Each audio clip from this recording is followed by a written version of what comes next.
Karena Jokowi bangun hilirisasi yang bikin negara-negara Eropa megap-megap kehilangan bahan mentah gratisan.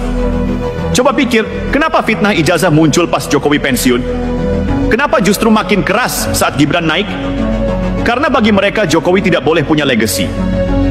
Jokowi tidak boleh dikenang sebagai pemimpin berhasil.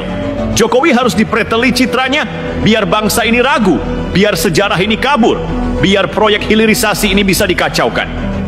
Dan disinilah kita sadar, fitnah ijazah bukan cuma soal politik dalam negeri. Ini soal pertarungan geopolitik. Siapa di balik tirai fitnah ini? Ada kelompok yang trauma 10 tahun gagal berkuasa.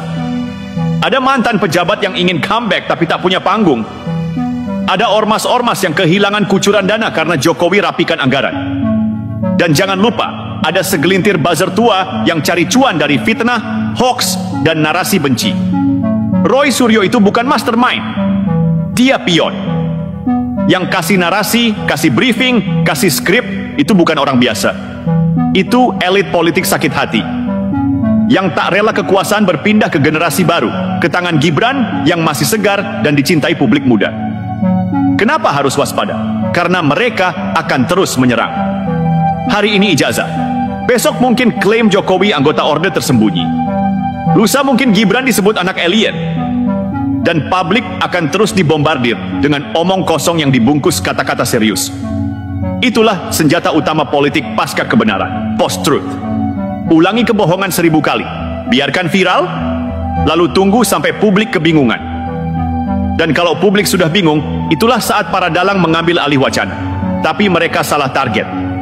Karena Jokowi bukan tipe pemimpin yang kabur dari fitnah, dia lawan, dia laporkan. Dan dengan itu dia ajarkan satu hal, bahwa demokrasi bukan tempat main fitnah. Kalau fitnah jadi senjata, maka demokrasi akan hancur bukan oleh senjata militer, tapi oleh mulut kotor dan jari yang ringan mengetik kebohongan.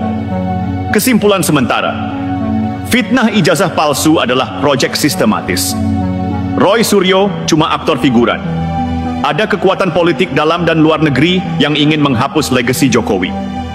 Gibran adalah ancaman masa depan bagi elit tua karena ia melanjutkan visi ayahnya.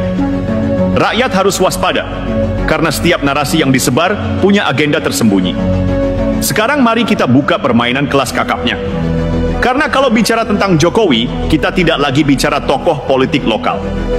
Kita sedang bicara tentang figur sentral tatanan baru Asia Tenggara. Kita bicara tentang pemimpin yang berhasil mendobrak sistem global yang selama ini merugikan negara-negara berkembang.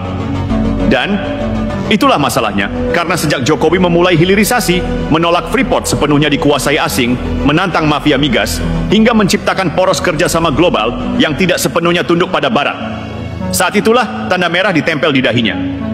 Dia terlalu mandiri untuk didiamkan. Lalu siapa yang merasa rugi? Lembaga think tank asing yang kehilangan pengaruh di istana. Investor besar dari negara-negara industri yang terganggu karena bahan mentah tak lagi bisa diangkut bebas. Organisasi internasional yang frustasi karena rekomendasi mereka tidak lagi ditelan mentah-mentah. Lalu siapa yang mereka temui? Politikus lokal yang kalah pemilu, LSM yang kehilangan funding, media tertentu yang ingin eksis dan jadi alat kampanye. Dan tentu saja, para mantan pejabat dan aktivis tua yang kebelet panggung. Maka lahirlah konsorsium baru. Konsorsium sakit hati dan asing. Keduanya sepakat, kita hajar Jokowi. Biar warisannya runtuh, biar Gibran tidak punya landasan kuat, dan biar publik Indonesia lelah dengan narasi pembangunan. Kenapa mereka takut pada Gibran? Karena Gibran muda.